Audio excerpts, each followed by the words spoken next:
Assalamualaikum warahmatullahi wabarakatuh.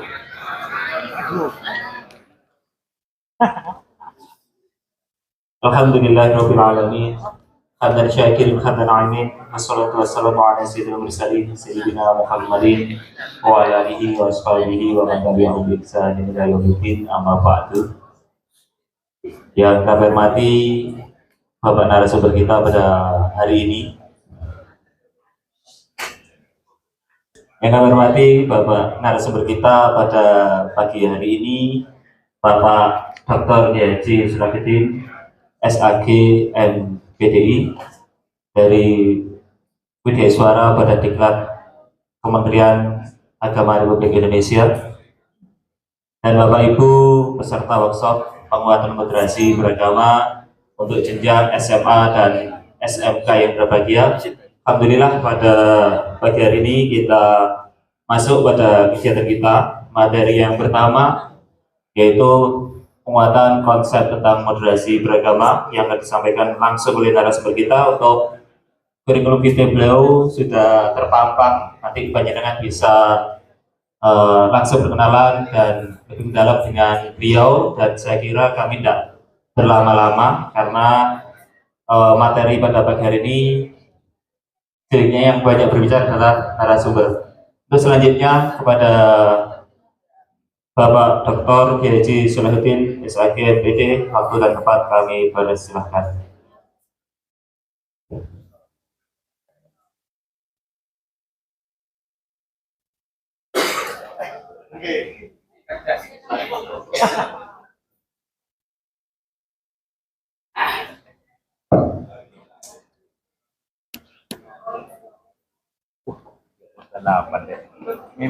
Assalamualaikum warahmatullahi wabarakatuh. Bismillah, alhamdulillah, wassalatu wassalamu ala rasulillah, amma ba'du. Yang terhormat Ketua MGMP PAI SMA SMK se-Kota Surabaya yang kita muliakan, para pengurus, para anggota MGMP PAI SMA SMK yang saya banggakan. Alhamdulillah pagi hari ini saya ditakdirkan bisa bertemu bersilaturahim dalam keadaan sehat walafiat. Mudah-mudahan pertemuan ini membawa manfaat. Atau kabeh mlebu swarga. Berkah silaturahim ini panjenengan sedaya panjang umur. Bebar rezekine. Lan padang kuburane. Salawat dan salam marilah kita hadiahkan kepada baginda Nabiullah Muhammad sallallahu alaihi wasallam. Salatullah salamullah ala taha rasulillah. Salatullah salamullah ala yasin habibillah. Salatullah salamullah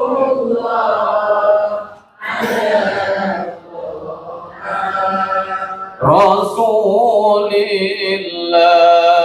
Salatullah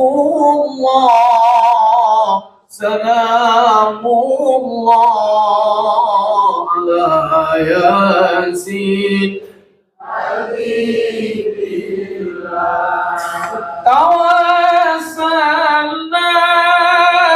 bismillah wa bil hadi rasulillah wa kulli mujahidin lillah bi ahlil badr ya Allah. Salatullah salamullah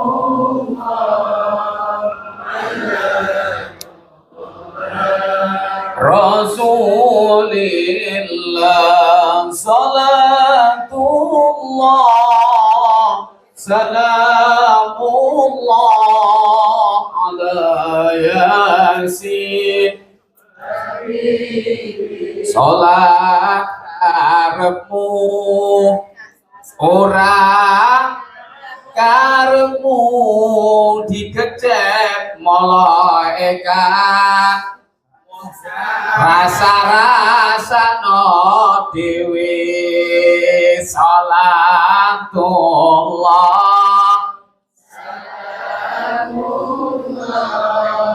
ala toha rasulillah salatullah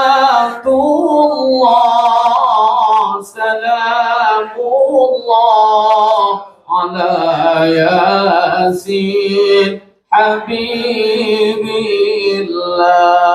Al-Fatihah.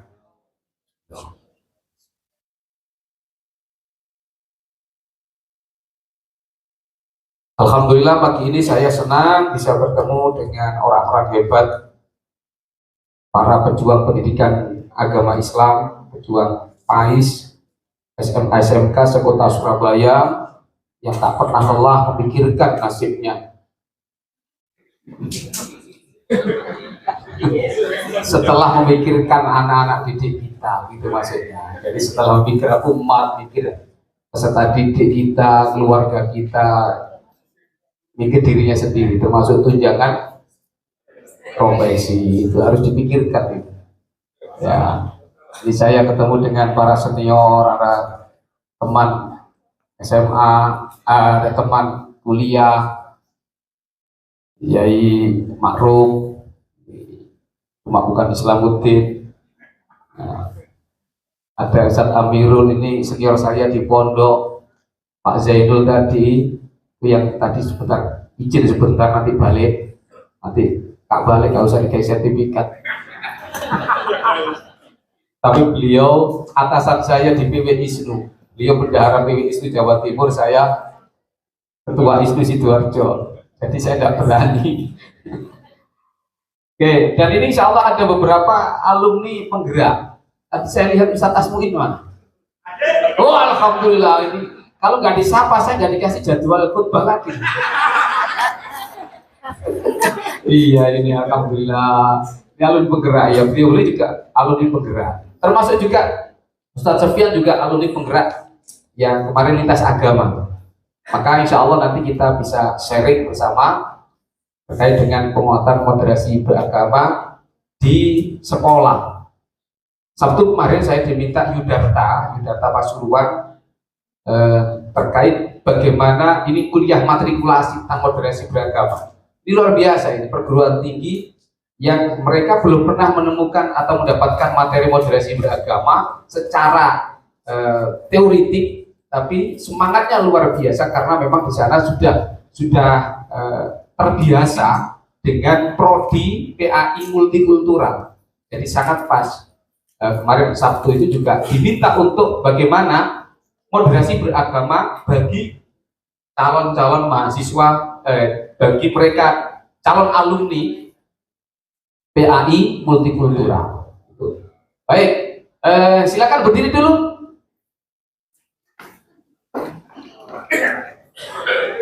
Ya, silakan berdiri dulu. Ini ada tepuk moderasi begini.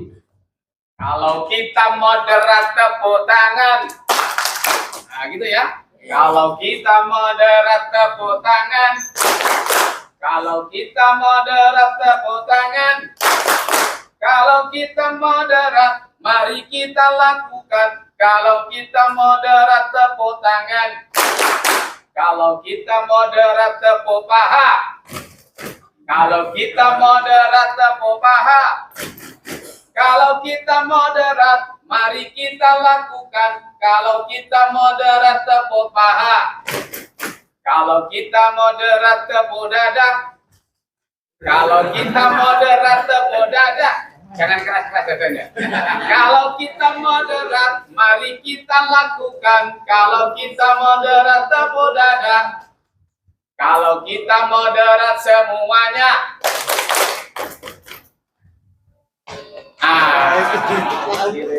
Intanya kurang tadi ya. Kalau kita moderat hentak kaki. Yang keempat, kalau kita moderat hentak kaki. Kalau kita moderat hentak kaki. Kalau kita moderat, mari kita lakukan. Kalau kita moderat, hentak kaki. Kalau kita moderat semuanya. Kalau kita moderat semuanya. Kalau kita moderat, mari kita lakukan. Kalau kita moderat semuanya. Ada yang bisa mimpin? Ya, ayo bersama-sama, sama-sama ya. Ayo, sambil tepuk tangan. 1, 2, 3. Kalau kita moderat, tepuk tangan. Kalau kita moderat, tepuk tangan. Kalau kita moderat, mari kita lakukan. Kalau kita moderat, tepuk tangan. Kalau kita moderat, tepuk tangan. Kalau kita moderat, tepuk tangan. Kalau kita moderat, mari kita lakukan. Kalau kita moderat, tepuk tangan. Kalau kita moderat, tepuk dada. Kalau kita moderat, tepuk dada. Kalau kita moderat, mari kita lakukan. Kalau kita moderat, tepuk dada. Kalau kita moderat, hentak kaki. Kalau kita moderat, hentak kaki. Kalau kita moderat, mari kita lakukan. Kalau kita moderat, hentak kaki.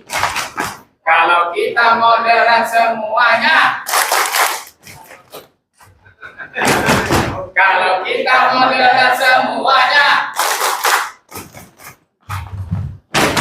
Kalau kita moderat, mari kita lakukan. Kalau kita moderat semuanya. Oke, luar biasa. Baik. Pertama saya ingin tanya dulu, adakah yang masih merasa kegalauan, merasa ada kegalauan tentang hadirnya moderasi beragama? Mungkin ada kekhawatiran? Ini masih ada manusianya? Oke.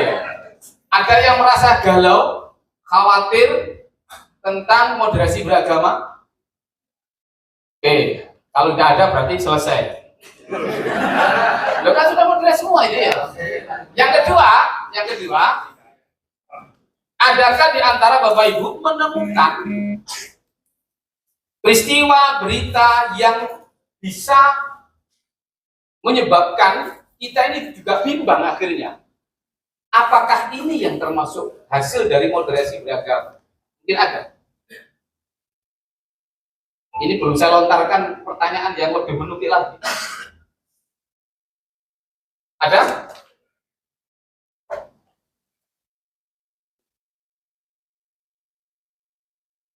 Ya ada. Oke. Kalau sudah nggak ada, saya tanya lagi. Kapan hari ada kita kedatangan Paus Fransiskus? Kemudian Kementerian Kominfo menghimbau atas usulan atau edaran dari surat Dirjen Bimas Katolik agar adzan di televisi saat itu, pada saat misa akbar, diganti dengan running text.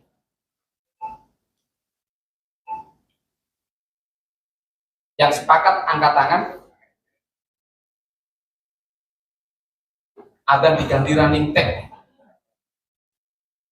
Yang tidak sepakat angkat tangan. Ya? Iya. Nah, waktu itu loh, itu kan sudah ramai tau. Ya. Saya coba. Yang setuju diganti running text saat itu, angkat tangan. Tadi itu. Ya, silakan. Mengapa?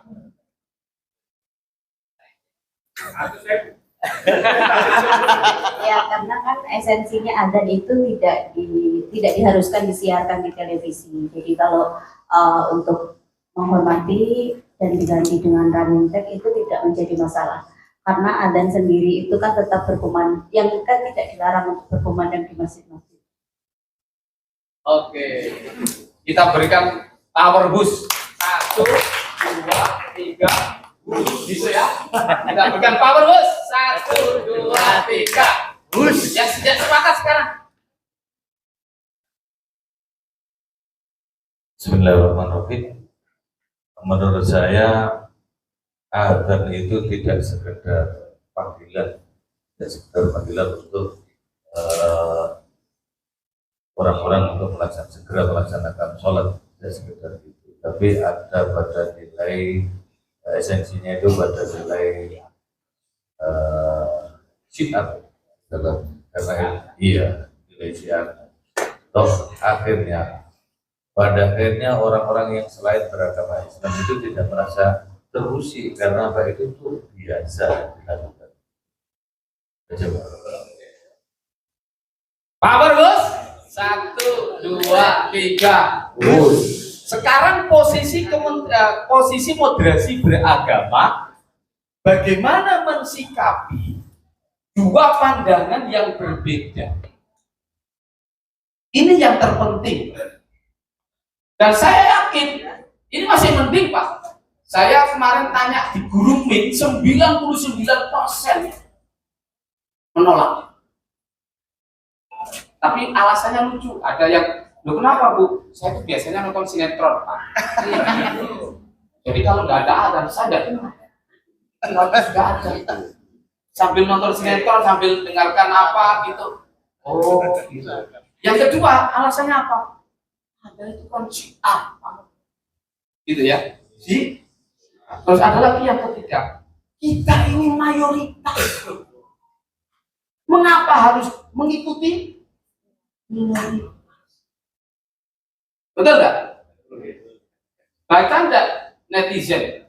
Bahkan yang lebih ekstrim lagi, deportasi itu paus, ngurus tok nang kene. Bahkan di analogikan ikan ya, padahal beliau hadir di Indonesia dalam rangka melihat tingkat toleransi kedamaian masyarakat Indonesia. Oke. Baik, sekarang saya awali dari satu teori namanya peta bukanlah wilayah. Peta bukanlah wilayah. Saya coba, Pak. Nah, ada yang tahu rumahnya Pak Sofyan? Tahu ya? Saya coba, tolong diceritakan Ustaz, rumahnya Pak Sofyan. Rumahnya apa?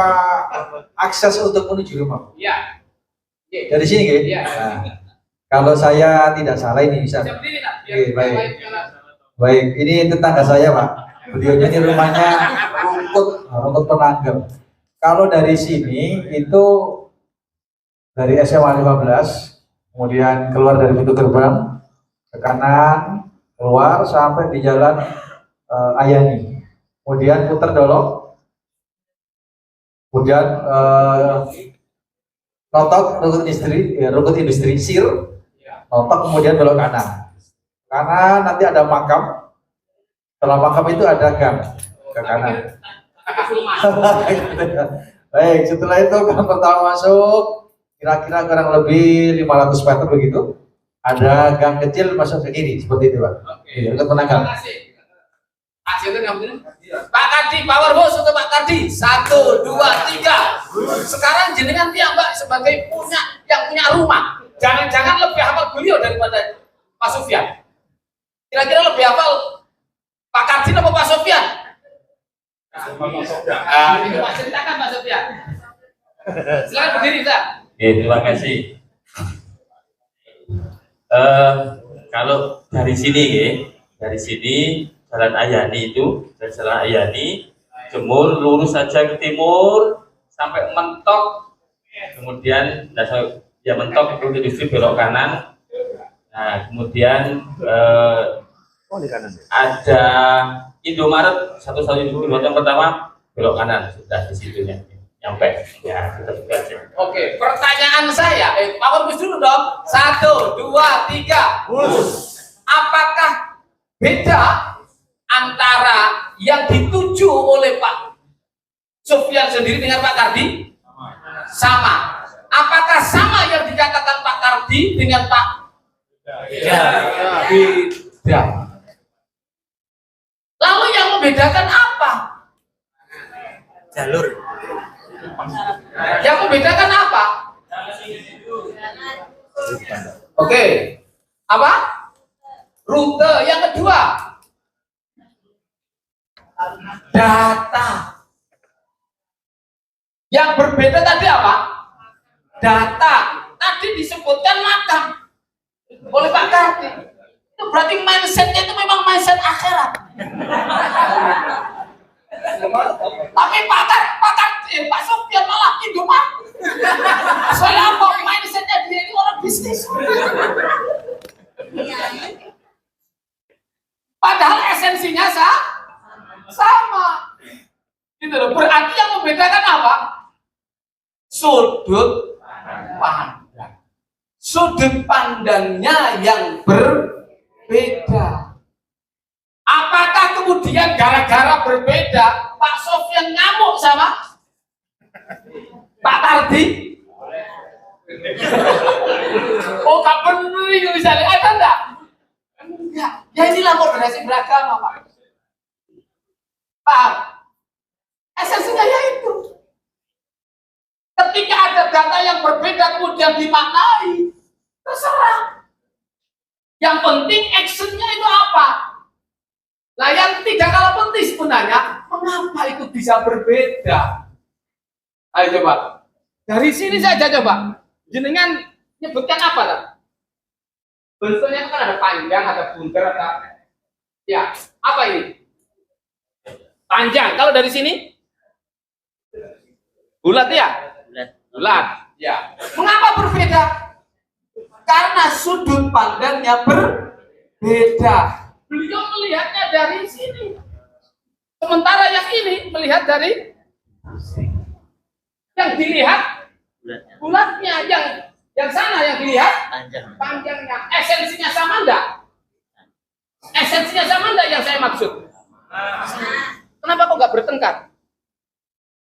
Apakah boleh jenengan nggak percaya kalau ini panjang? Boleh. Sebenarnya kita nggak ada problem antara yang ditemukan orang lain, yang penting yang saya maksud mik. Nah, tapi kalau yang menyebutkan, ini bisa saja orang begini. Kamu lihat apa? Munker-munker, Pak. Wah, ini jelas ini ada pertanyaan ini. Berarti ada problem. Mau jelas panjang kok munker-munker. Mungkin pada saat pengalamannya mic itu ono kabele, sementara mic itu tidak semua pakai mic. Bisa saja ketika jenengan cerita tentang mic kepada orang yang nggak pernah ketemu mic seperti ini, mic itu yang dulu saya masih ingat waktu kecil diajak bapak saya nonton pengajian. Dulu nonton pengajian, nggak mendengarkan pengajian, nonton pengajian. Nah, itu ngerekam pakai mic yang salon kecil, kemudian ditarik di pohon mangga. Jadi ngerekamnya tuh lewat begitu, Pak. Itu zaman dulu, Pak.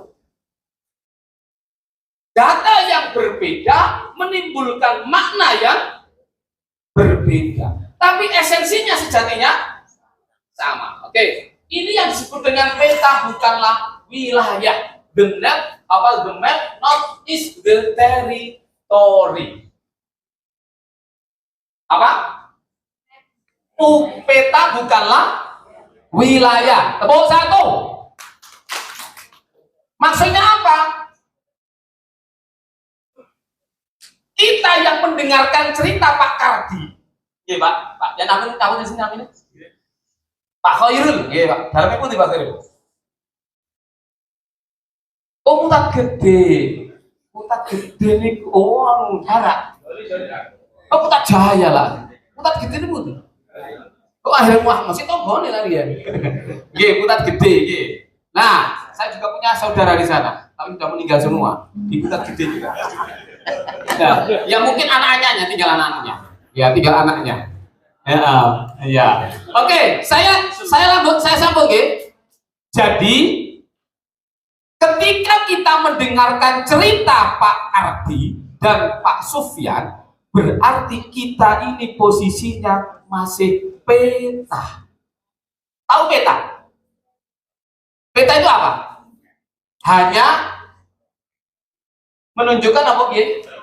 Lokasi atau masih berdasarkan angan atau asumsi, karena kita sendiri belum tahu rumahnya Pak Sufyan.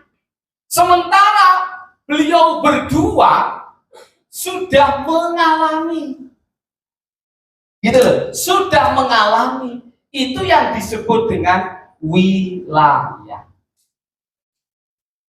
Ternyata satu wilayah saja, sama-sama wilayah, ternyata berbeda. Kenapa kok berbeda?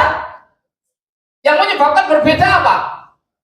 Sudut pandang. Yang kedua apa? Waktu. Bisa enggak berbeda? Data yang jenengan temukan hari ini pasti berbeda. Ketika jenengan datang ke rumahnya Pak Sufyan 2-3 minggu yang lalu, mungkin berbeda. Kopi ini waktu itu udah ngarep cangkir, apa warnanya ini. Sekarang ini sudah pecah, cangkirnya tuh pecah. Jenengan kan nggak tahu, tapi Pak Sufyan tahu, kecuali kalau nggak pernah pulang. Ya, bisa dipahami. Cara berpikir peta bukanlah wilayah. Maka Bapak Ibu, halo, realitas internal ini mewakili isi kepala manusia. Jadi jenengan ini masing-masing punya realitas ini. Dengan Pak Toha ini Masya Allah, ini sahabat lama. Beliau ini punya jasa mengembangkan karir saya di bidang pendidikan. Karena waktu itu saya masih kuliah S2, diminta ngisi pondok Ramadan. Langganan Pak. Sampai apal gitu, sampai kata pensiun. Alhamdulillah masih sehat beliau. Dan hebatnya beliau rumahnya cermai tapi PP, ya Allah. Pulau kan kuat kata Pak Toha tadi. Jadi nanti masing-masing kita ini punya, jadi kan punya realitas internal. Di mana internal masing-masing ini di luar kita tidak tahu internal jenengan. Menjadi wilayah bagi saya. Ya, wilayah saya internal jenengan, paham ya? Internal saya wilayah jenengan dan sebaliknya. Jenengan punya wilayah, bagi saya internal juga punya. Maka pengalaman jenengan akan berbeda dengan pengalaman masing-masing. Ini yang kemudian menyebabkan mengapa sholat itu kok ada yang subuh itu kunut, ada yang tidak kunut, bahkan tidak kedua-duanya, karena nggak sholat. Karena pengalaman mereka masing-masing berbeda-beda. Maka untuk memastikan tindakan kita sudah benar atau belum, maka perlu kita melakukan reflective learning. Ini teori udah anggota politik di awal ini. Reflective learning berdasarkan actual experience. Setiap tindakan berbeda-beda. Masing-masing orang punya pengalaman yang berbeda. Maka pengalaman ini didasarkan apa? Seleksi data. Diperlukan seleksi data. Maka supaya keyakinan kita ini untuk melakukan sebuah tindakan ini benar, maka lakukan refleksif flow. Refleksif flow ini apa? Lingkaran atau putaran refleksi bahwa setiap data waktu itu bisa berbeda.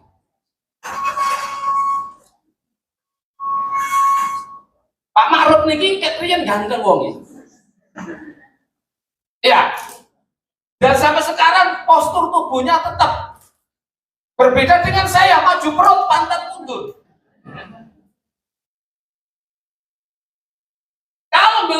menceritakan kepada teman waktu S1 tentang saya, mungkin akan berbeda. Dulu kecil, kurus, sepeda motor welek. Sepeda motor saya itu waktu kuliah Yamaha 80. Kunci ketinggalan gak mesti cukup. Kunci carry nang gane sepeda motor nih gak ada sih cukup. Saking elek ya, tapi alhamdulillah saya syukuri. Itu karena subsidi dari orang tua saya. Saya dikasih uang waktu itu kalau nggak salah 1 juta, sisanya suruh cari sendiri. Beli sepeda motor itu. Mungkin Kiai Ma'ruf tahu sepeda motor saya itu biasa kayak parkiran pojokan. Tapi itulah yang memberikan pengalaman luar biasa bagi saya. Maka perlunya refleksi film ini, Pak. Setiap tangga ini punya pengaruh, punya dampak. Data diseleksi sudah benar enggak? Dia punya dalil ini sudah benar enggak dalil ini? Dalil tentang sholat, dalil tentang puasa, dalil tentang sunnah, dalil tentang bid'ah. Masing-masing punya pandangan yang berbeda-beda. Oke. Paham? Lanjut lagi, dimaknai. Setiap orang mempunyai makna yang berbeda. Saya tanya, Pak Sufyan, rumah jenengan termasuk jauh apa dekat, Pak? Pak Sufyan. Oke. Termasuk jauh apa dekat? Pak Sufyan. Rumah jenengan termasuk jauh apa dekat? Oh, dekat. Nah, rumah jenengan jauh apa buatan? Iya. Jauh loh berarti. Ternyata masing-masing orang memaknai berbeda. Sama dengan orang desa itu, Pak. Ini jauh enggak, Pak? Saya waktu kapan hari itu?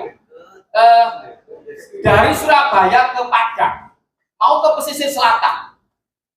Datang itu nyampe di bandara Minangkabau itu pukul 7, pas Isya. Kalau di sana ya Isya lah. Nah, saya tanya awalnya, oh dari bandara Minangkabau ke pesisir selatan ke lokasi berapa? Oh paling dekat, paling 2-3 jam. 2-3 jam.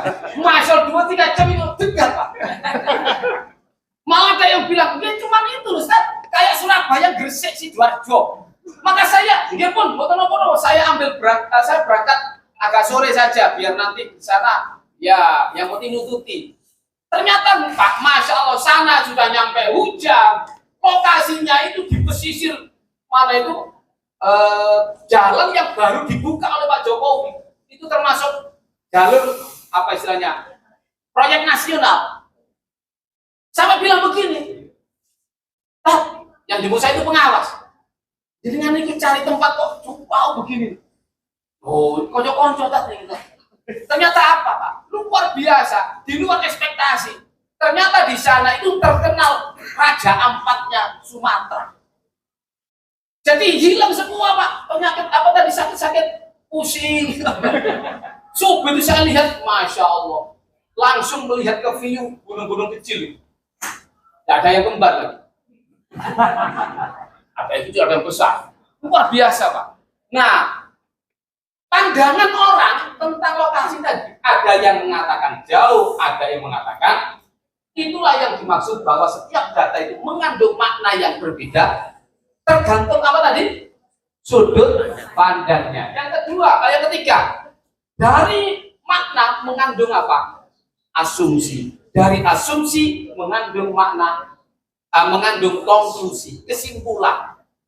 Nah, setelah kesimpulan, maka mengandung unsur apa? Keyakinan.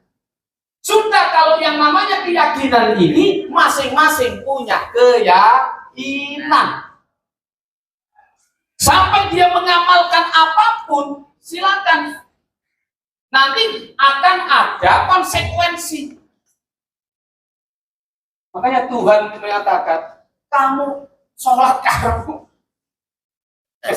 Sampai pujiannya gitu. Dan Allah kan juga mengatakan begitu. Kamu beribadah enggak, itu tidak mempengaruhi esensi Tuhan.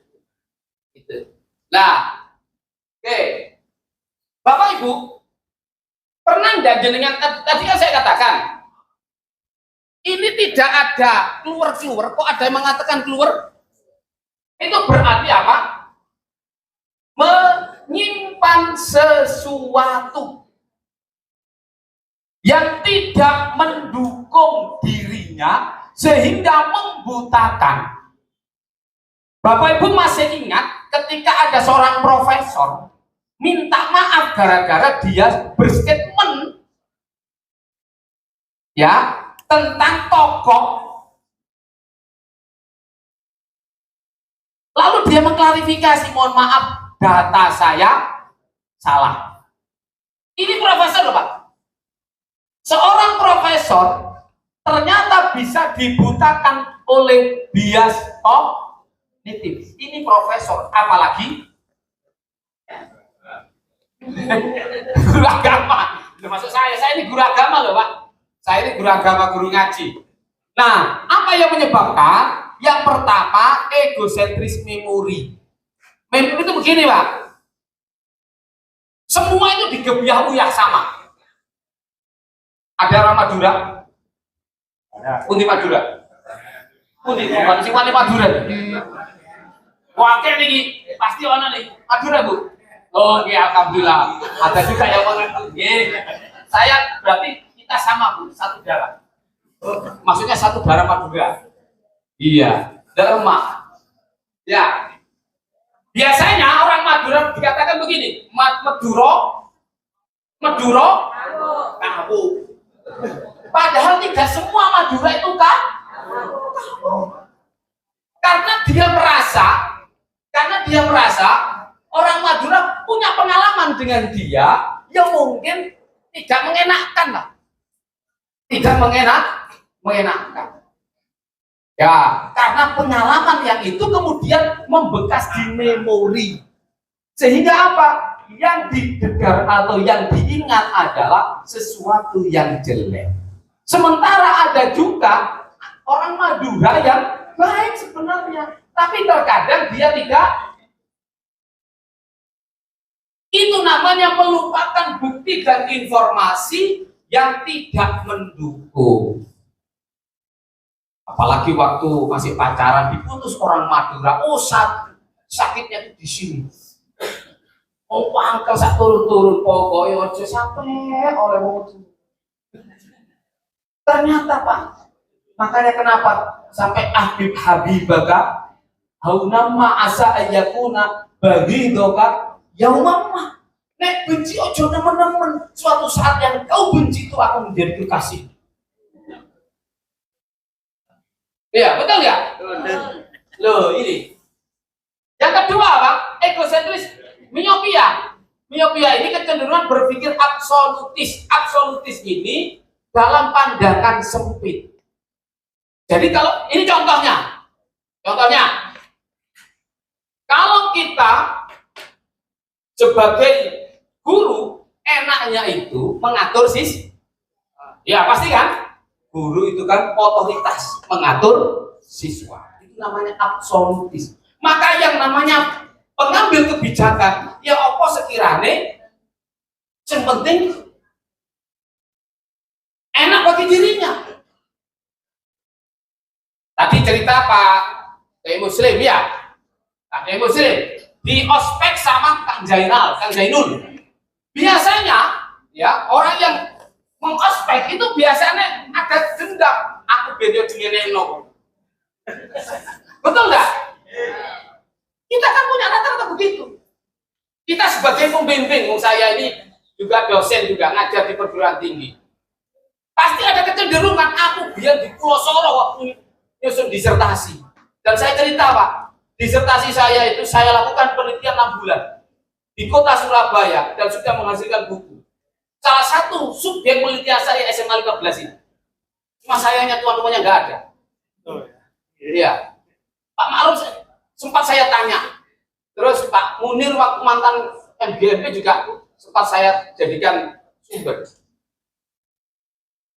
Otomatis Pak ketika jadi pembimbing, aku biar di Pulau Soro. Kalau kita sebagai yang mayoritas, nggak bisa. Kecil harus mengikuti saya. Itu absolutis. namanya. Yang memiliki otoritas ada kecenderungan menguasai, itu absolut. Halo. Maka untuk melawan ini lakukan apa?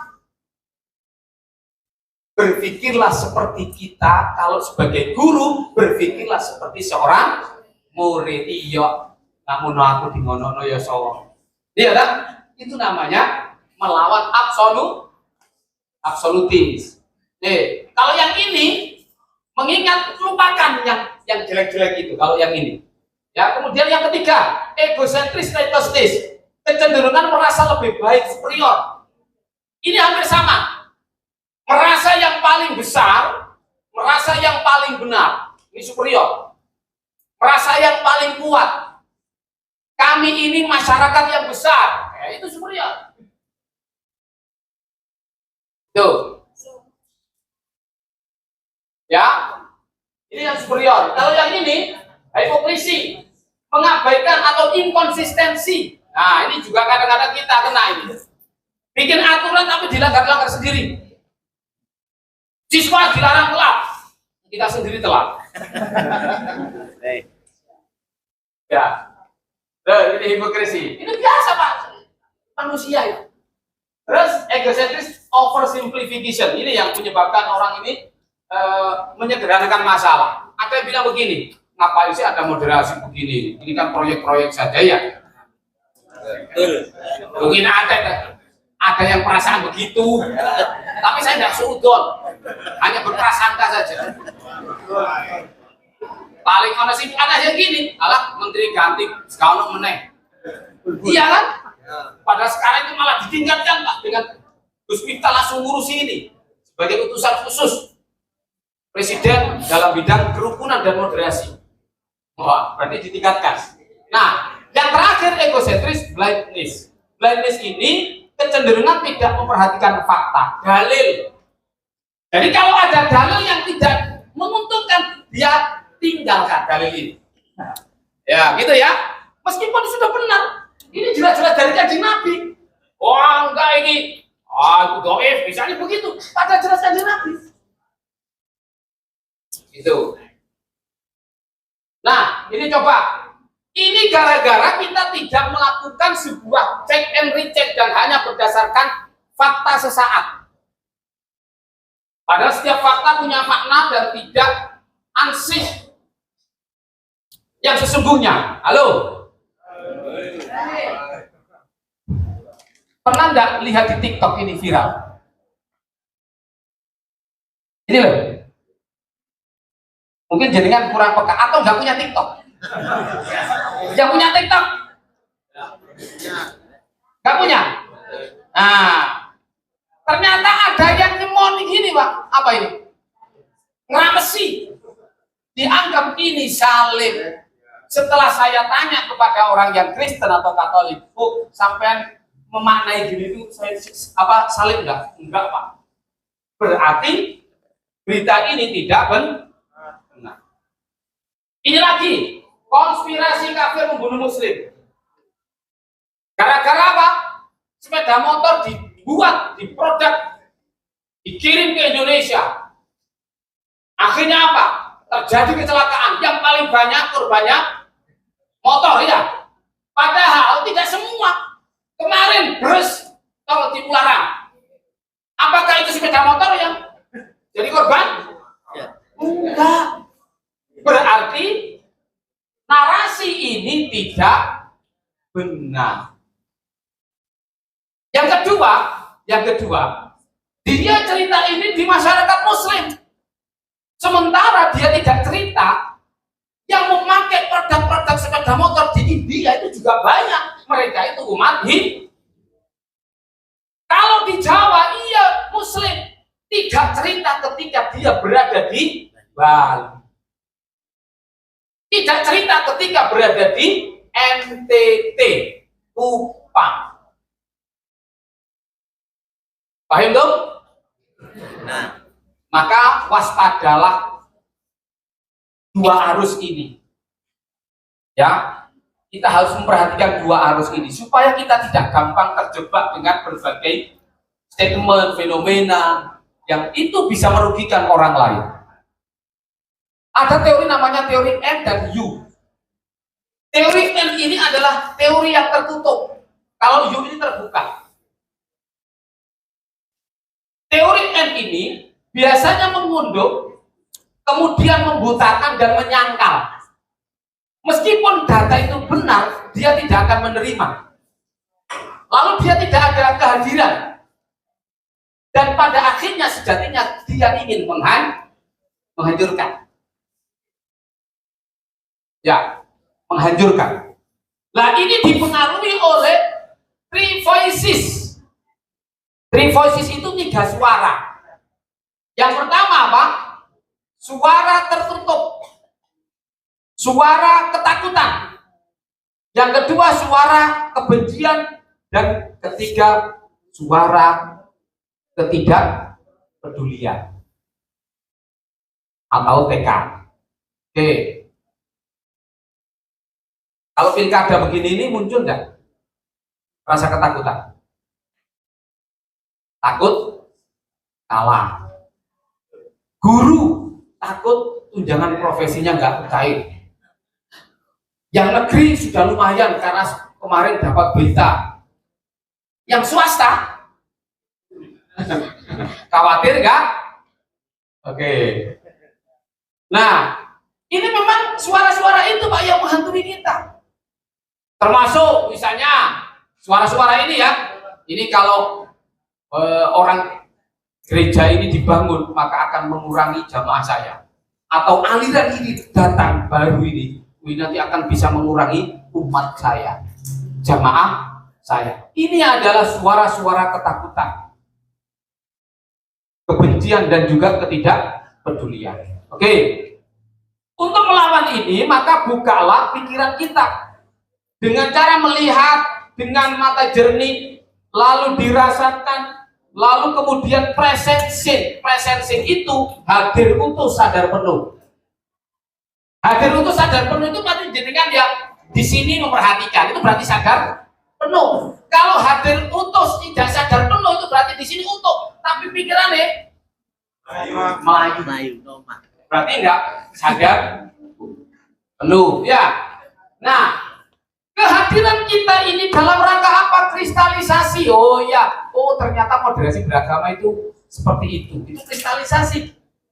Lalu kemudian kita mengambil sebuah prototipe baru. Prototipe baru itu adalah sesuatu yang bisa diambil contoh. Misalnya tadi Pak Muslim, halo?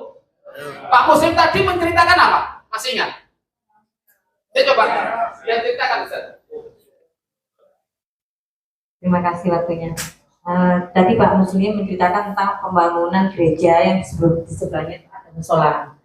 Yang untuk menjembatani itu supaya tidak terjadi konflik, dibangunlah gereja dan masjid. Seperti itu. Yang memang pada awalnya mendapat reaksi agak keras dari para kiai.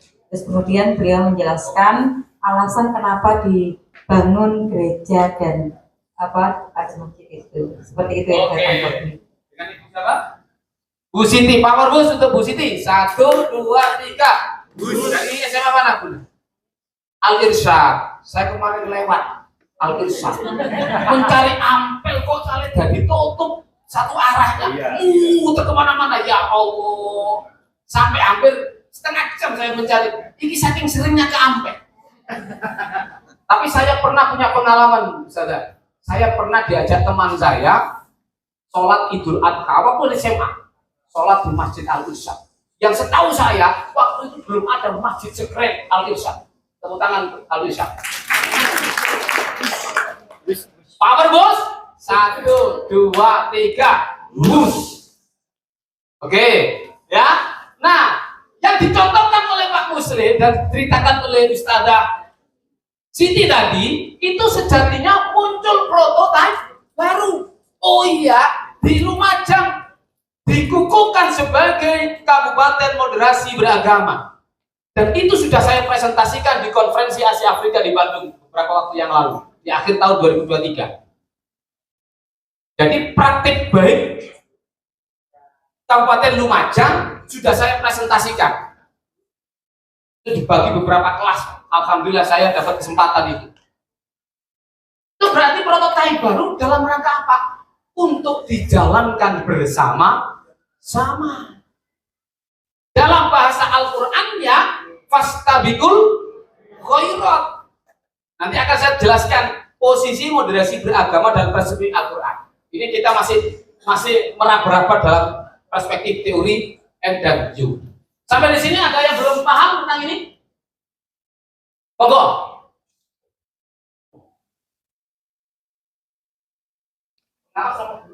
Grup. Mohon maaf menutup salam. Assalamualaikum warahmatullahi wabarakatuh.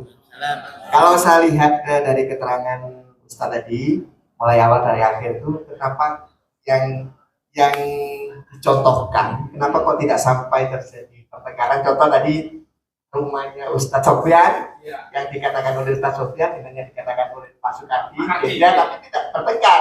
Kenapa? Ya karena mereka tahu. Dan jadi persoalan nanti itu ketika ditanyakan kepada yang tidak tahu. Ini saya contohkan dari bukunya Jalaluddin Rumi, Asnawi kalau nggak salah itu ada cerita orang buta melihat gajah, mungkin semua sudah tahu. Nah, itu prototipe kita, saya yakin itu karena kita tidak tahu secara utuh memandang agama ini.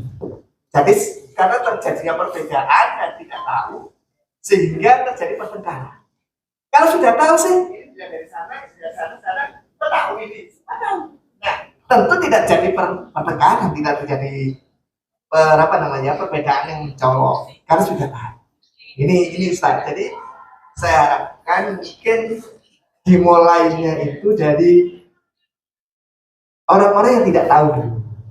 Contoh mungkin ya nanti tadi yang Pak Sukadi dengan Pak tadi, kalau ditanyakan ke saya, kamu ikut siapa? Ikut Pak Sofyan atau Pak ikut Pak Sukadi? Tentu saya ikut Pak Sofyan karena beliau pemilik rumah.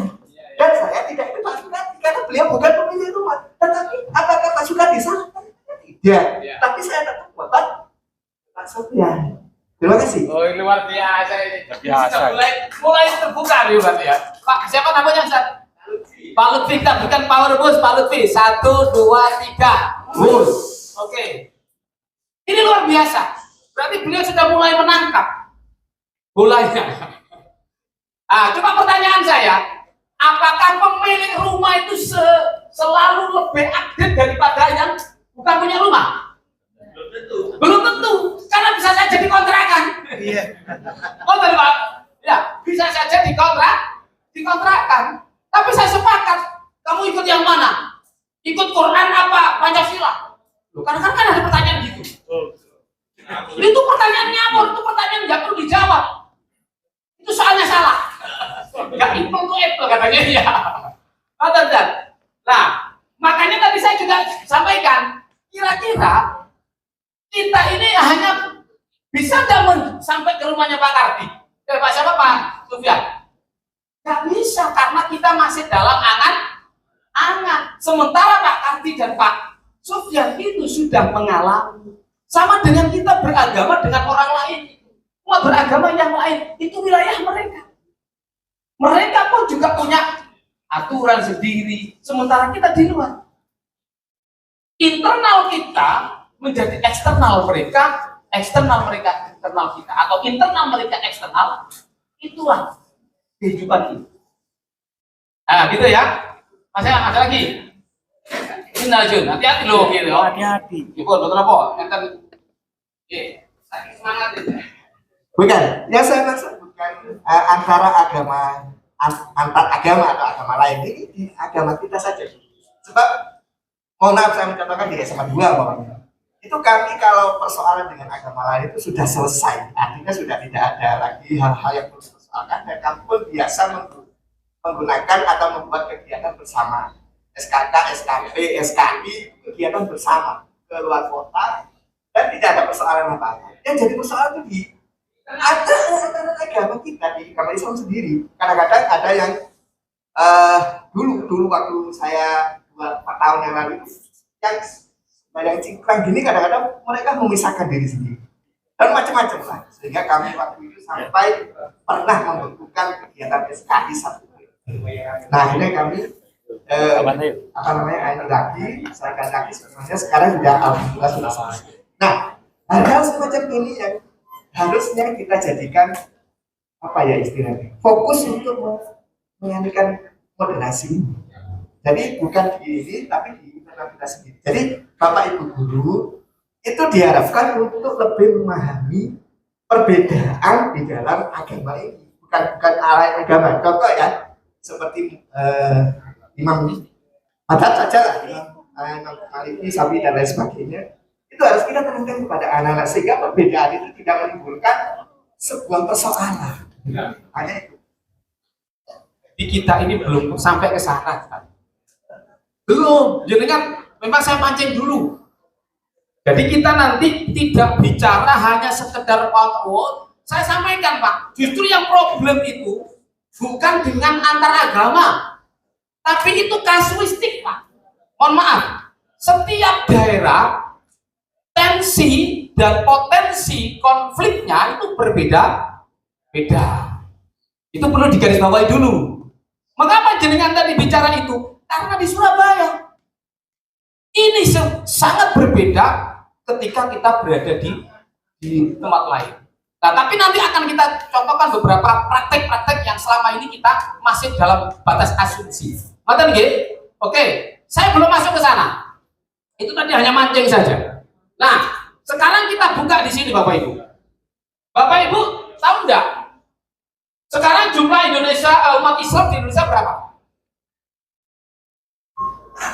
Dari penduduk 200 berapa ini? Bentar. Ini 274 juta. Karena presidennya bukan Rhoma Irama. Kalau Rhoma Irama 135 juta penduduk Indonesia. Teret ya. Karena bukan presiden Rhoma Irama, akhirnya melompat apa melonjak. Tapi ini hanya sekedar guyonan. Ini kan dulu kan. Kalau presiden Rhoma Irama insya Allah sehat semua. Karena setiap pagi rakyatnya harus lari cari pagi. Dan tidak ada miras karena miras Santika. Nah, dari 274 juta ini Bapak Ibu yang mengaku Muslim itu 87%. Yang mengaku Muslim atau yang beridentitas Muslim 87%. Oke. Sekarang saya tanya, yang 87% yang mengaku NU berapa? Gini. 60. Itu persis 59. Jadi kok setengah kali. Pada murid. Betul Sat, 59% hasil surveinya dari JA. Hasil surveinya dari JA. Lah kemudian di bawahnya ini Pak, saya sudah banyak diskusi dengan kawan-kawan Muhammadiyah. Yang dari Muhammadiyah mana? Jenengan merasa berapa sekarang anggota jenengan? Sudah pernah lihat surveinya? Atau tahu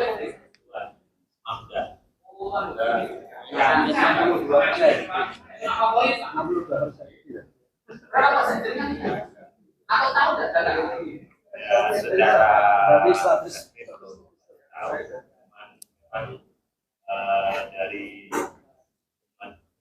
Indonesia memang tidak banyak mengamalkan ajaran Islam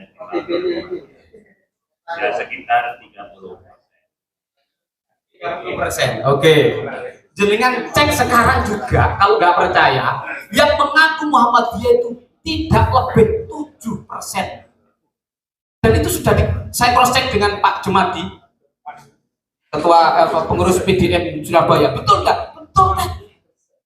Jadi yang membesarkan Muhammadiyah itu warga NU.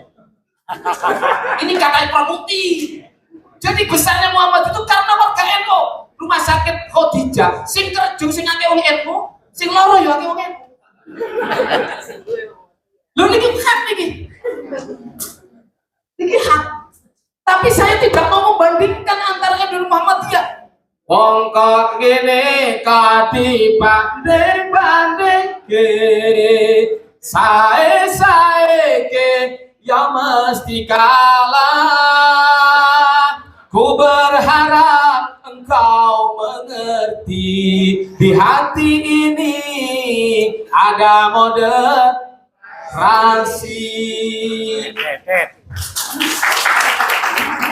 Jadi mohon maaf, dan ini harus hati-hati Pak. Kita jangan sampai terpancing diadu domba.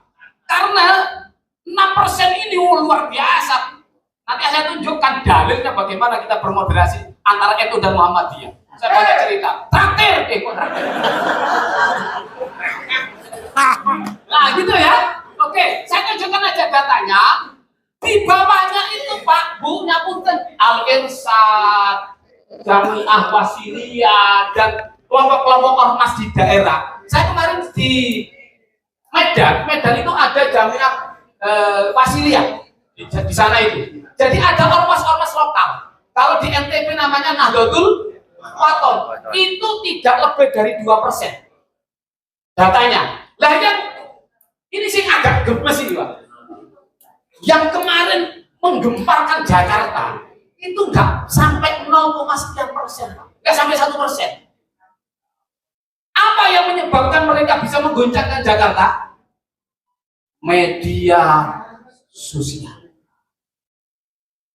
Media sosial itu nggak sampai 1%, Pak. Tapi bisa menggemparkan jagat maya. Nah, katanya ini didukung dengan ini, Pak. Bentar. Ini kelompok milenial ini 34%, Pak. Masyarakat Indonesia itu nanti akan mengalami 3 kelompok besar. 1 kelompok migran, 2 middle class, 3 milenial. Urban, masyarakat perkotaan itu realistis. Sekolah larang gak penting, sing penting gaya. Larang mangan, rapopo, sing penting golek. Betul nggak? Saya itu pernah di Rastik mana daerah Lontar kamu. Ya Allah, wong telu ngatus. Rasanya orang kena dirasano Pak, mending pecel lele. Itu masyarakat urban. Lah yang kelompok ini kelas menengah, daya beli tinggi termasuk kita. Hanya daya jualnya, daya belinya tinggi tapi daya bayarnya yang rendah. Karena masih tunggu kelas nomor tanggal 1 sama pencairan. Runting. Kalau yang kelompok ini kelompok milenial, ini kelompok perilaku, ya. Perilakunya apa? Mereka ini apa istilahnya? Familiar terhadap IT. Oke.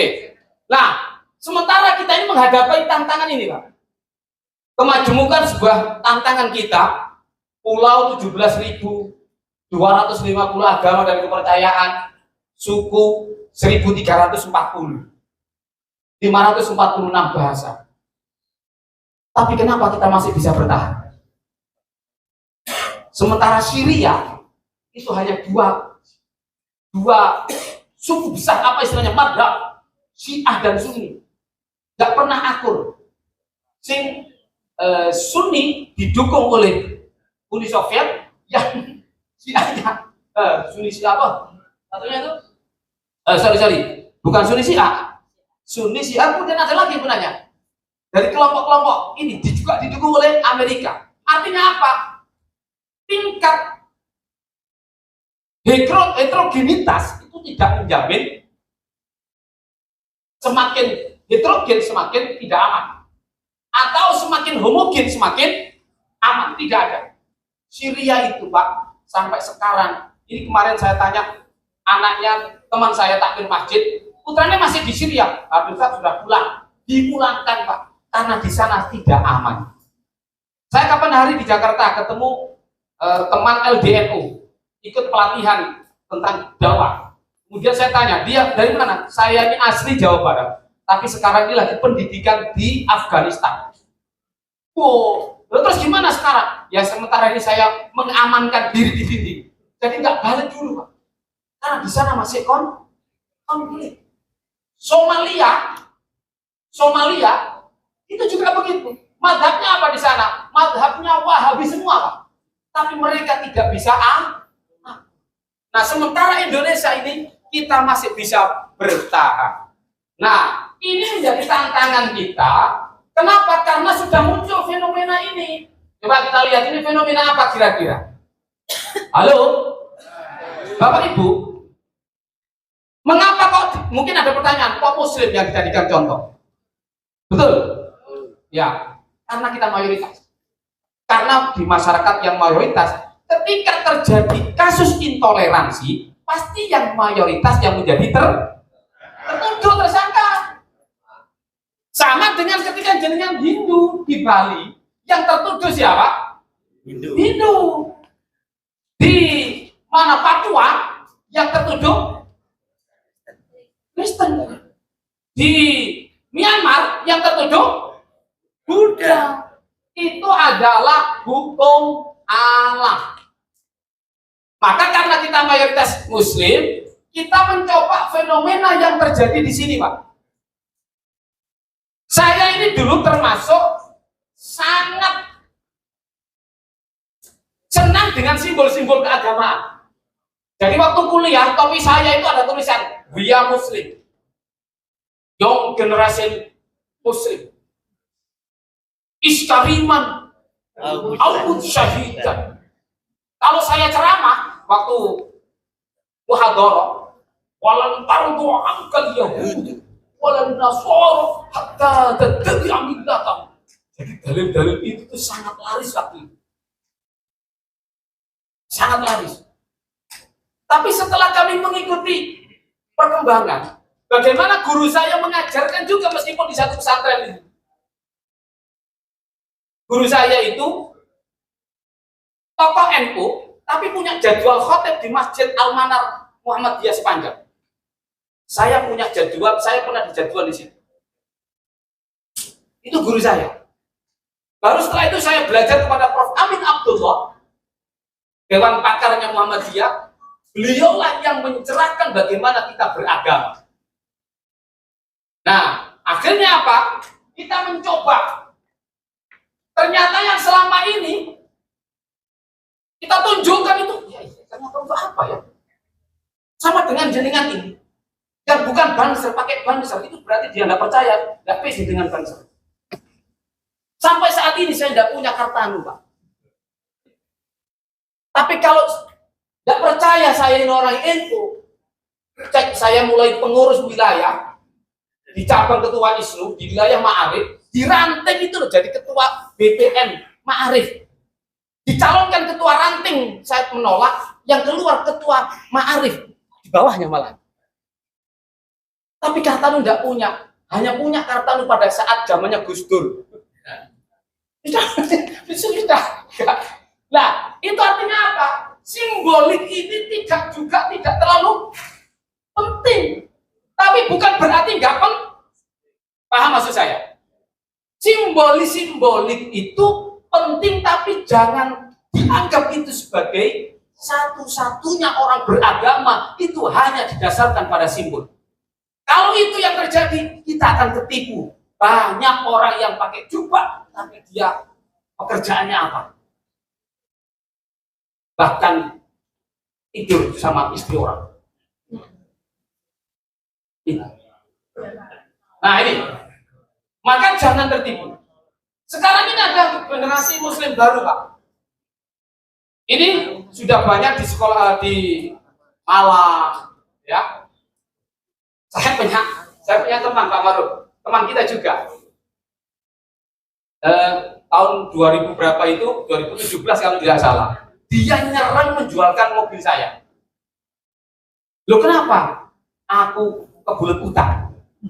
Bosku, dia ini bekerja di properti berbasis agama itu tadi. Lah utangin numpuk, akhirnya apa? Mobil saya dijual supaya dapat laba. Maksudnya ya itu, dia mah kelari lah. Wah, kok nyerang ngedol mobil gua aku sih. Turun botol tuh mobil lagi ya. Kalau aku turun. Ya wes dorong mobil rusak kayu-kayu. Alhamdulillah Pak, barokahnya dijual kan itu mobil saya jadi baru. Saya ambil hikmahnya saja, meskipun dapat ujian mulia. Apa ternyata simbol-simbol agama itu tidak ada jaminan yang sesungguhnya. Karena mereka itu juga ada yang unsur ekonomi dan bisnis. Nah, ini yang menjadi problem. Anak-anak kelompok milenial ini adalah mereka yang memang hidup di masa berapa ini? Jadi ini termasuk milenial atau kolonial? Kita itu kolonial. Mereka masyarakat urban, middle class dan muslim. Ini tuh 30,59 juta. Nah, dari sini Bapak Ibu muncul problem. Ada 3 tantangan. Yang pertama adalah tantangan kemanusiaan. Ini tantangan kita. Tantangan kemanusiaan, tantangan keagamaan, dan tantangan kebangsaan. Yang diceritakan oleh Pak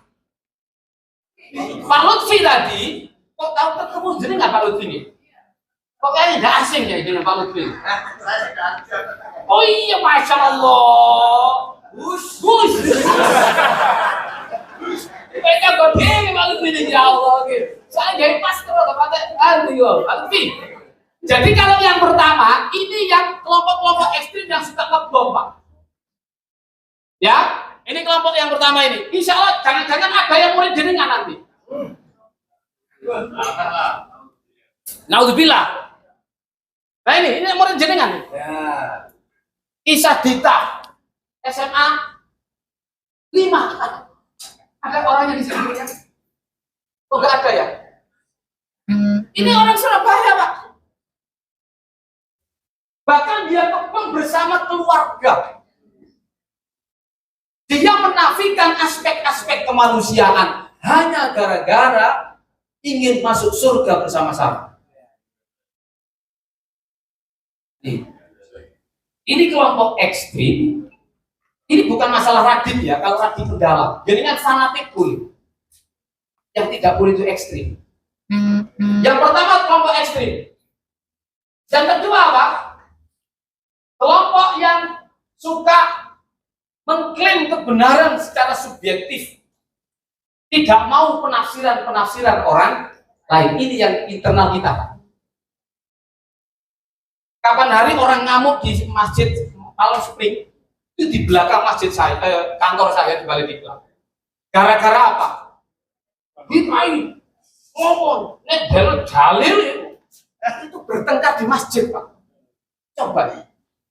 Saya itu termasuk pernah mengalami waktu sholat taraweh itu kan sebenarnya sudah tergantung kesepakatan dari takmir. Saya selalu mengikuti. Jenengan ini pakai apa? Monggo terserah Ustaz. Akhirnya karena mayoritas warga Nadiyin saya pakai jahar. Assalamualaikum warahmatullahi wabarakatuh. Assalamualaikum warahmatullahi. Subhanal Malikil Quddus, Subhanal Malikil Quddus. Ada yang nggak terima, Pak, langsung masuk ke operator, dikecilkan volumenya. Tuh, kalau saya sih nggak apa-apa, yang nggak terima orang lain. Jadi gegeran, Pak, ini Pak Ghazali, orang jangan ngawur, Bos. Ya Allah, loh Pak, gara-gara masalah suara keras dan tidak, itu persoalan kecil furu, Pak. Tapi tukaran masjid itu sudah persoalan, Pak. Benar. Agama mana yang membolehkan bertengkar di tempat ibadah? Loh, ini persoalan yang kedua, Pak. Yang ini fakta nggak kira-kira?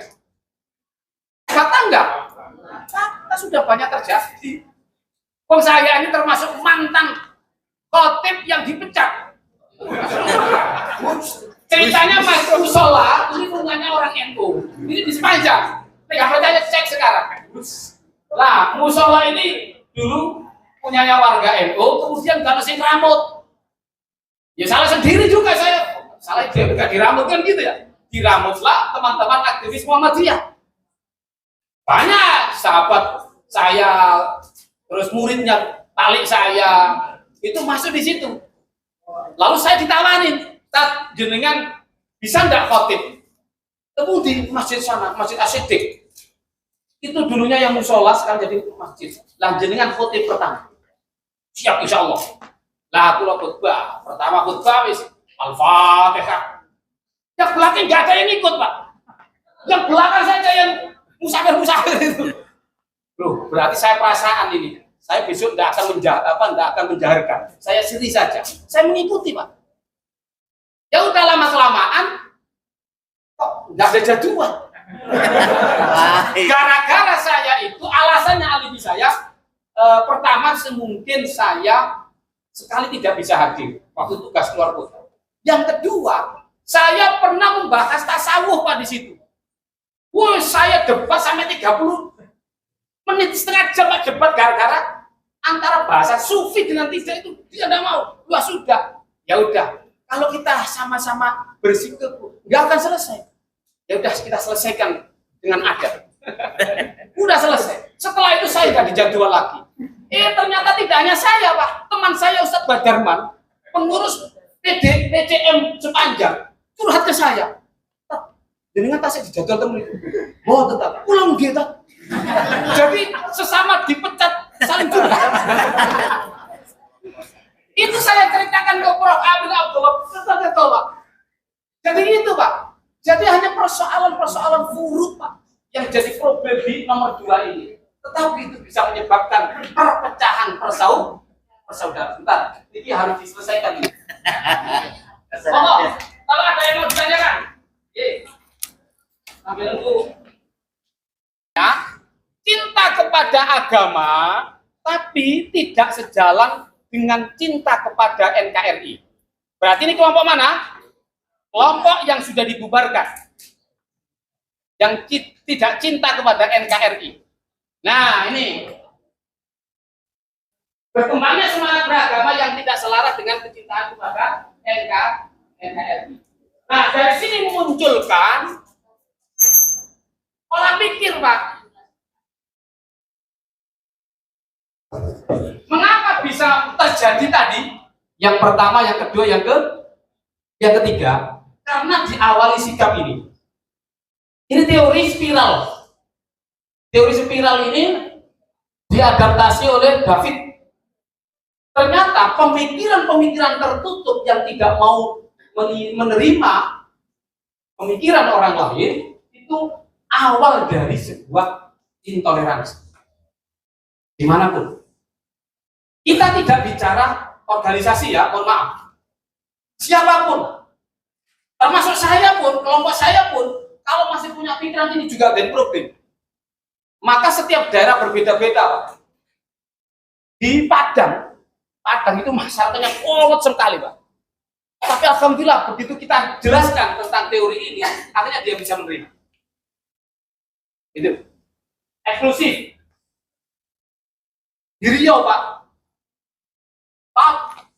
saya ditanya begini, ini yang bikin masalah ini menterinya, itu harus turun menterinya. Itu penyuluh agama, Pak. Berani minta turun menteri. Itu kode karut jerakan, itu kan mode dari jerakan. Terus ngasih bayaran sopo. Karena sikap eksklusif. Padahal mereka itu warga Sunni, Pak. Mereka itu NU secara kultural di Riau itu. Secara kultural. Muncul superiority. Merasa yang paling besar, yang paling hebat, paling kuat, paling benar. Lalu muncul lagi intoleran. Lalu God is on our side. Maksudnya apa ini? Saya merasa menjadi bagian dari Tuhan. Apa ordal? Dekengan pusat. Merasa dekengan pusat. Wah ini yang pertama. Nah, pada akhirnya action tadi loh Pak. Di teori tangga tadi, itu yang bisa menyebabkan apa? Ekspansi, mengusir kelompok-kelompok yang tidak sejalan. Nih, tindakan-tindakan aksi tadi karena keyakinan.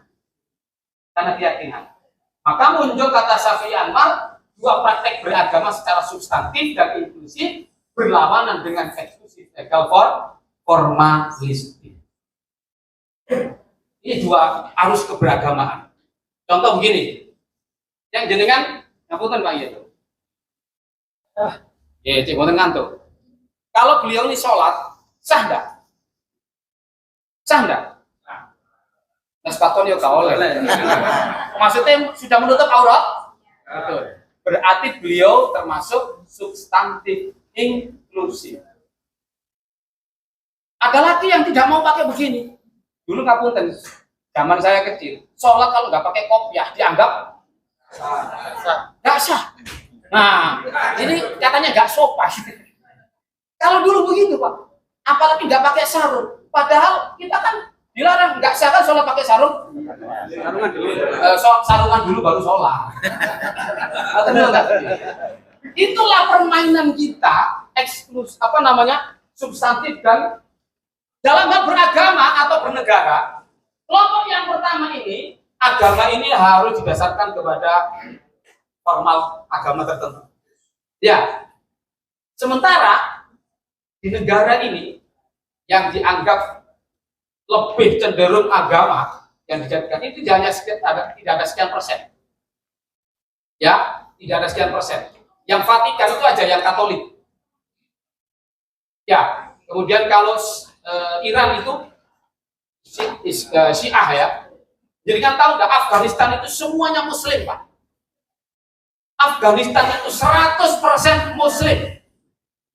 Tapi perang terus Pak. Oke. Nah, yang ini yang eksklusif. Sementara yang substantif inklusif, ya sudahlah, Pancasila ini yang bertentangan dengan agama. Nah, inilah dua arus yang bisa menyebabkan terjadinya tadi praktek-praktek beragama. Mau tak? Silakan. Tadi yang mau tanya, oh ini kan. Oke, mau tak? Ini masih mengapa Pak ini Pak? Belum apa itu moderasi ya? Ini sampai maghrib nanti. Ya. Monggo, ini masih mengapa moderasi? Monggo Ustaz. Assalamualaikum warahmatullahi wabarakatuh. Saya Yusuf Munir. Oh, jadi ketua MPD? Boten. Mantan ketua DP Mas di masanya. Masya Allah. Salam takdim.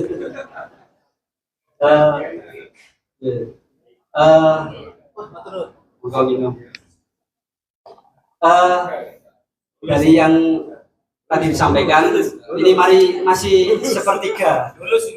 Masih sepertiga materi, tapi sangat menarik bagi kami, terutama guru agama, termasuk realitas di masyarakat. Ternyata apa yang disampaikan tadi juga kadang membingungkan kita sebagai guru agama. Artinya antara peta dan wilayah tadi kadang justru membingungkan kita di masyarakat. Saya terutama 2023 kemarin, salah satu yang sempat membingungkan kita dari kampanye moderasi beragama yang sudah disampaikan oleh Kementerian Agama, kok maget saya dapat fatwa MUI tentang salam lintas agama. Nah, ini menegasi apa yang digembar-gemborkan oleh Kementerian Agama tentang moderasi beragama itu. Ini juga banyak pertanyaan tentang hal tersebut. Sebenarnya yang bermasalah ini yang di masyarakat atau di atas. Ya. Artinya di tingkat pusat aja seperti itu. Ya.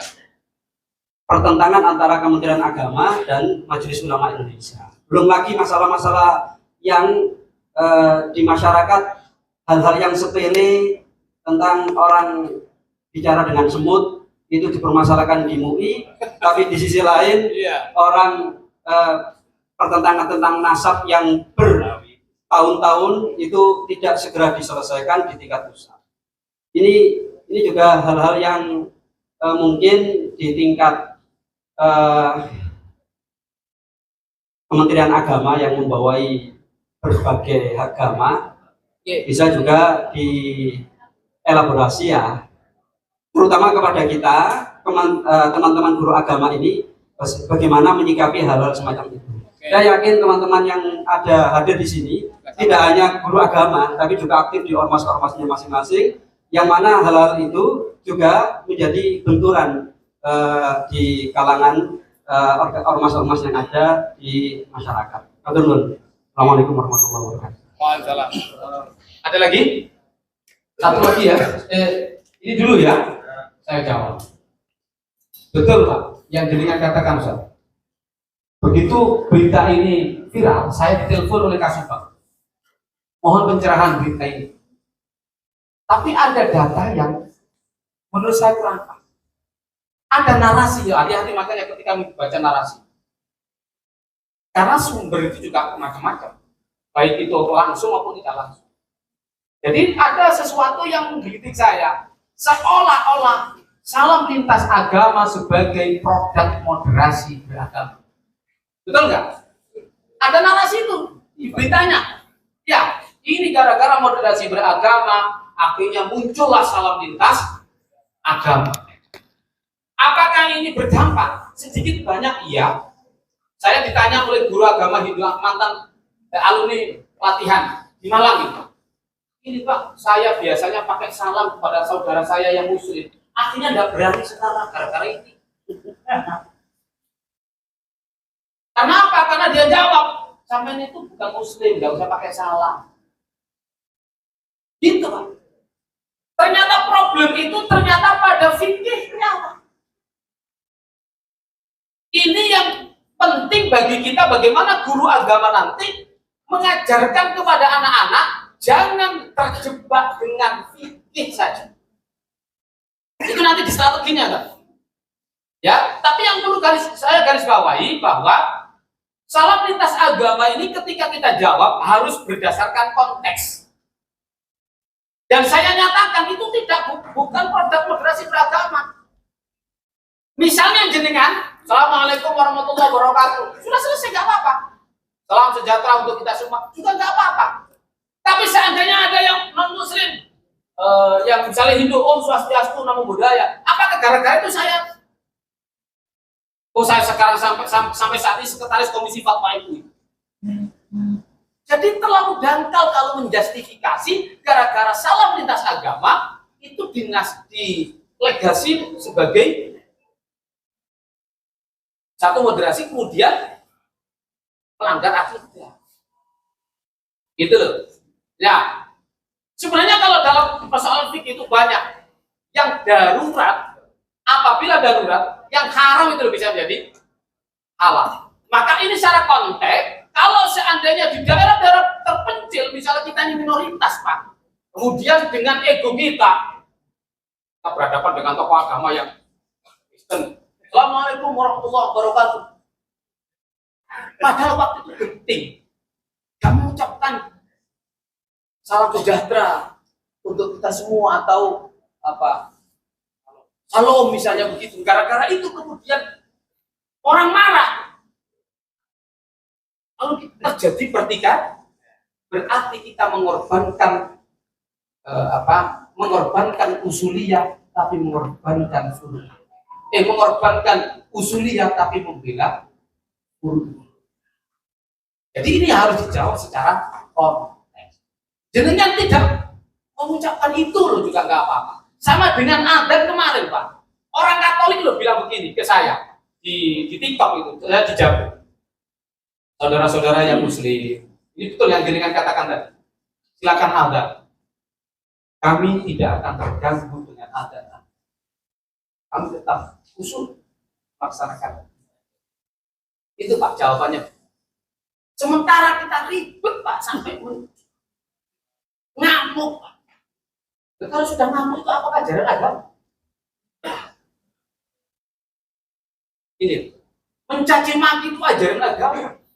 Harusnya kita justru malu Pak. Harus malu itu maksudnya. Oh gara-gara itu saja kok rame. Orang nintek. Sekarang saya tanya. Sekarang adzan. Kira-kira kalau misalnya di musola, nggak usah pakai adzan, diganti aja adzannya TV.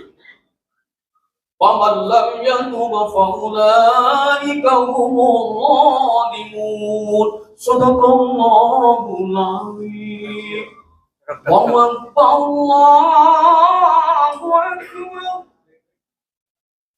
Itu adanya TV, sementara adanya waktu Durah teman Allahu Akbar Allahu Akbar. Kira-kira yang ditunggu adanya Pak Jurakim atau adanya TV? Pak Jurakim Pak, meskipun suaranya terbatas, tapi yang ditunggu jamaahnya itu ya itu. Itulah yang disebut dengan adan syariat, adat tradisi. Yang itu hanya tradisi dan syiar. Ya, dan kalau saya katakan mengapa kok kita harus menghormati, karena ini justru harus kita tunjukkan dakwah itu harus damai. Oke, nah itu nanti akan kita jelaskan di sini. Ini problem Pak. Ternyata masih kita terjadi di sini. Ada fenomena ini, dua hal yang berbeda ya. Kalau yang ini yang eksklusif. Rumah tidak boleh dijual selain Islam. Kemudian tidak boleh semua wajib jamaah. Bagus enggak? Bagus. Bagus. Gak peduli. Pokoknya harus satu jamaah di sini. Oke. Nah yang ini yang inklusif. Kalau pola pikir ini dibiarkan, apa yang akan terjadi? Yang tadi eksklusif, yang satu inklusif. Apa yang terjadi? Sini Pak. Ini adan ya? Oh ya, kita tunggu adan dulu. Sambil adan, dengan buatlah ini skenario.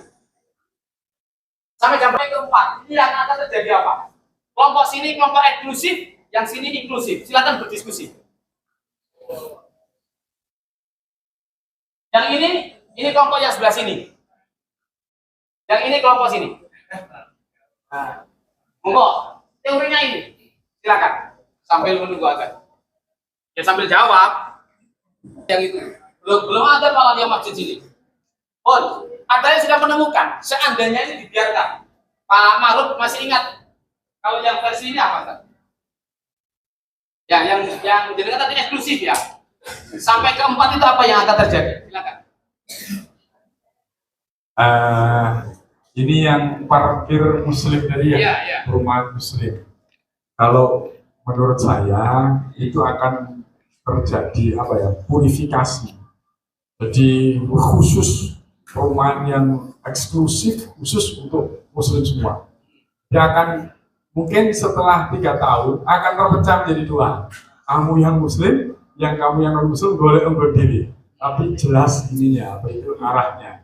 Jika suatu ketika mungkin tambah tahun bisa jadi ini dibenturkan oleh orang. Oke, itu yang normal ya sampai 4 ya. Sampai 4 ya. Bisa enggak itu berubah? Bisa enggak berubah? Halo? Bisa enggak berubah yang awalnya tadi terbelah kemudian bisa membaur? Bisa enggak? Sangat bisa, Pak. Halo? Sangat memungkinkan. Contoh, di Masjid Kebraun, awalnya masjid ini sangat kuat pertentangan antara yang pakai kunut dan tidak kunut, militan banter, tidak banter. Akhirnya apa? Setelah terjadi pembauran, mereka sama-sama sadar, apa ngurusin ini gegeran terus. Pola pikir, pengalaman-pengalaman itu bisa mengubah. Pengalaman-pengalaman itu bisa mengubah pola pikir. Ini berarti yang awalnya eksklusif. Saya kemarin juga nantang di Padang itu Pak, tidak ada mall-mall yang dibangun misalnya Indomaret, Alfamart, nggak ada. Yang ada hanya pengusaha retail lokal. Tapi saya tanya kepada teman-teman, apakah ada jaminan mereka ini bisa bertahan, pengusaha-pengusaha lokal ini? Oh, nggak ada jaminan Pak. Oh, tetangga saya itu punya kaya raya sisa panjang, anaknya itu Pak sekarang nggak bisa melanjutkan. Ya masih didol Pak, kadang kayunya didol. Itu ada. Ternyata faktor ekonomi bisa mengubah pola. Terpaksa Pak dijual. Sama dengan rumah tadi. Suatu saat juga kalau butuh, nggak ada yang mau beli, di siapa yang lebih, itu bisa menyebabkan. Atau bisa saja bencana. Aceh awalnya perang, gara-gara kena tsunami, rukun. Jadi ini kepengen rukun, ya, itu di Aceh. Nah, sebaliknya sekarang, yang inklusif, awalnya rukun, bisa berubah. Ada enggak? Tempat saya, tempat saya. Ya, alhamdulillah sampai sekarang masih aman. Saya itu imam musola, Jamaah saya itu campur Pak. Ada NU, Muhammadiyah, Salafi, kemudian Jamaah Tabligh, Syiah itu juga ada. Tapi Syiah-Syiahnya yang moderat Pak, biasa-biasa. Yang nggak fanatik teman kalau organisasi ini. Terus ada juga yang Ikhwan atau PKS lah kasus sekarang itu. Ada Pak, bahkan yang mantan aktivis itu jadikan sekretaris. Dulunya awalnya dia itu susah Pak membaur Pak. Militan tidak mau, sudah mulut Nabi tidak mau. Alhamdulillah anaknya sekarang ini kuliah di Yordan, bahkan sekarang ini dia anggota PCI, pengurus cabang NU internasional istimewa di Jordan. Yang rekon saya Pak. Terus kemarin saya disodori tanda tangan tokoh, yang edodori tokoh. Dapat beasiswa pas. Akhirnya saya kasih rekon tanda tangan. Awalnya itu sangat keras, tapi alhamdulillah sekarang sudah. Nah sekarang meskipun kami ini berada di kelompok masyarakat yang diterugin, mereka ini bisa akur. Riyoyone iso bedo, tapi kurbani podo. Hari raya yang Muhammadiyah kan mendahului, sing NU carry ya, masih ingat atau ikut pemerintah. Tapi besoknya tuh nyate bareng, bele bareng Pak. Ya mesti dibeli di sini baru nyate. Nggak mungkin nyate di sini baru beli. Nah nyate di sini berarti kudisi. Artinya apa? Kami ini berada di posisi yang ini, yang inklusif. Sampai sekarang Pak, alhamdulillah. Misalnya kalau ada yang nggak pakai kunut, ya biasa. Oh saya tadi nggak pakai kunut Pak, gara-gara pas pengimami Pak, geliyang Pak. Ya Allah, keringat dingin, masuk angin Pak. Gara-gara habis ceramah nggak makan. Soalnya jagaannya paling boleh mangan, jadi beda oleh mangan.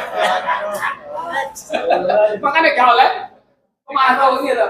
Akhirnya di kotaan, baru-baru tuh lagi potong rambut, akhirnya gak sempat makan. Oh pagi itu masuk angin Pak. Lepas imami di rakaat pertama, ternyata sudah gak kuat. Langsung saya potong 2 ayat, terus gak pakai kunut. Baru assalamualaikum warahmatullahi wabarakatuh. Sudah, masuk angin tuh. Akhirnya kalau dipuji Pak. Biasa Pak, juga diprotes, subhanallah. Terus ana sing sujud sawi yo enggak Pak, biasa. Itulah praktik baik di sekitar kita yang sudah terjadi. Tetapi seperti itu pun juga tidak boleh dianggap biasa-biasa. Karena tidak ada jaminan dalam teori ini, kondisi sekarang ini tidak bisa berubah di lain atau di kemudian hari. Maka disinilah mengapa moderasi beragama itu hadir. Apalagi ini Pak, ini sebelum masuk moderasi. Jadi setiap terjadinya peristiwa itu karena pola tren. Yang apa pola tren? Yang Madura kasus Syiah. Pola trennya apa? Mayoritas minoritas terjadi di sini. Sunni Syiah. Ada sentimen antar kelompok, betul enggak? Ini pola tren. Sistem strukturnya apa? Di sana masyarakatnya nadingin. Ya, yang tertutup tidak mau menerima kelompok-kelompok lain. Sementara yang Syiah juga begitu. Inginnya memasukkan sistemnya itu ke dalam bagian dari budaya masyarakat Madura yang sangat tegas terhadap kelompok. Betul enggak? Ini yang lalu muncul mental model Pak. Mental model ini adalah pola pikir cara pandang yang mengubah masyarakat tadi. Ini yang dimanfaatkan oleh Ali Imran untuk mempengaruhi orang untuk kebom. Kata Ali Imran, saya hanya butuh 6 menit untuk mempengaruhi orang mau kebom. Ali Imran. Guru ini juga begitu. Ini sangat dipengaruhi oleh ada anak. Ini ada anak siswa, seorang siswa, anaknya teman saya. Kalau kamu ketemu orang Kristen, apa yang kamu lakukan? Aku akan hancurkan. Kaget Pak, instruktur moderasi Pak, anaknya kena begitu. Kamu dari mana itu? Dari sekolah. Ya Allah. Jadi mental model ini misalnya begini, orang lain kafir masuk neraka. Itu Pak, mental model. Padahal yang masukkan neraka itu siapa? Kan bukan wilayah kita. Kelompok ini sesat. Yang benar cuma itu mental model. Kalau kelompok kecil ini masuk ke sini, maka ini akan membahayakan eksistensi kita. Ini tidak hanya di antar agama, Pak. Internal agama juga ada. Termasuk tadi kasus Pak Alawi, Habaib, itu tidak lepas dari mental. Antar guru itu juga bisa. Antar pengurus MGMP, mental model. Wah, ini si anyar, hati-hati. Pengurus anyar ini sudah jadi ketua di sini. Padahal bahkan ketua banda. Iya, ada mental model begitu. Nah, maka caranya kita harus masuk di sini, tetapkan pada mental model baru.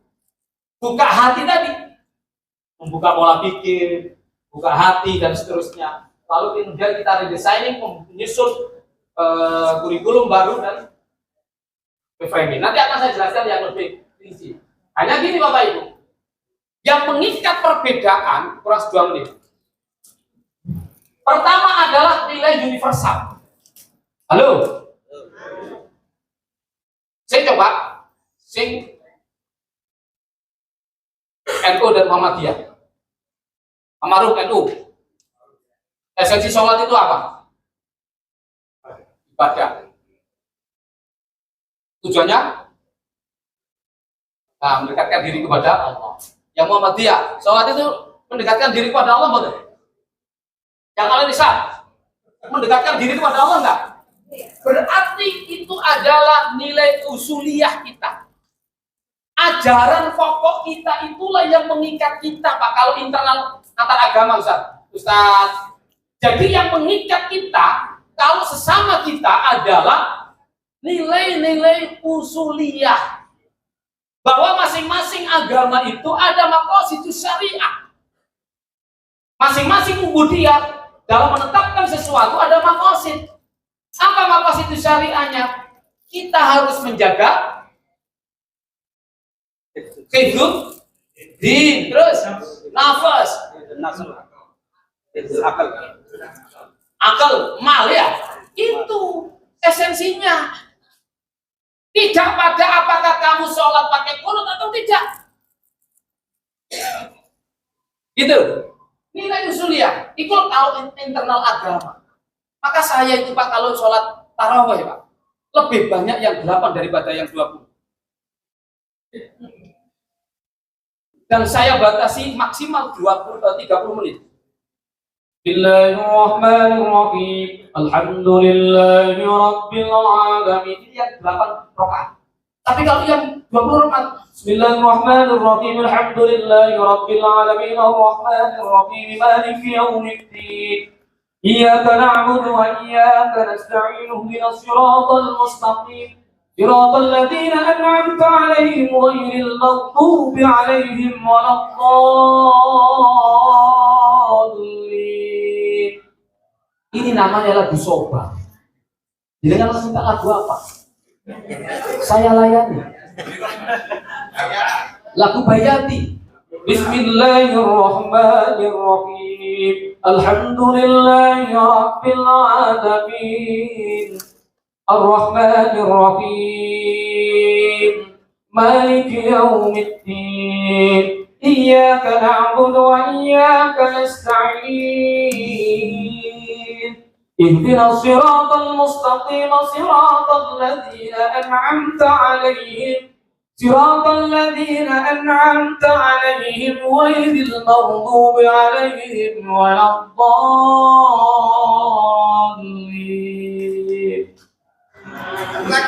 Syekh Bantar Barel itu Bayati.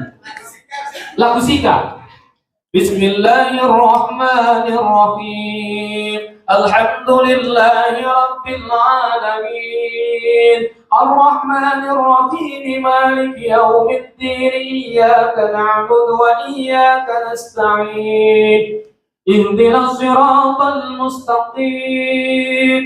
Siratal ladzina an'amta 'alaihim ghairil maghdubi 'alaihim waladdallin. Itu namanya sikap. Kurang lengkap, Ros. Bismillahirrahmanirrahim. Alhamdulillahi Rabbil Alamin. Ar-Rahmanirrahim. Maliki Yawmiddin. Iyyaka na'budu wa iyyaka nasta'in. Ihdinas siratal mustaqim. Siratal ladzina an'amta 'alaihim ghairil maghdubi 'alaihim waladdallin. Ini namanya roh. Masih terus ijaz. Siapa takut? Ya, sholat dulu saja. Oke, ini as-sholatu ala waktiha. Nanti aja setelah sholat. Ya. Oke. Jadi kesimpulannya, yang bisa menjadi pengikat kita apa tadi?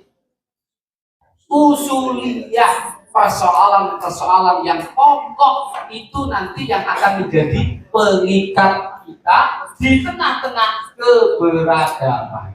Insya Allah nanti akan kita lanjutkan bagaimana perspektif moderasi beragama dalam pandangan Al-Quran dan hadis dan juga nanti beberapa dari nakli yang lain. Terima kasih, selamat istirahat. Assalamualaikum warahmatullahi wabarakatuh. Baik, Bapak Ibu sekalian.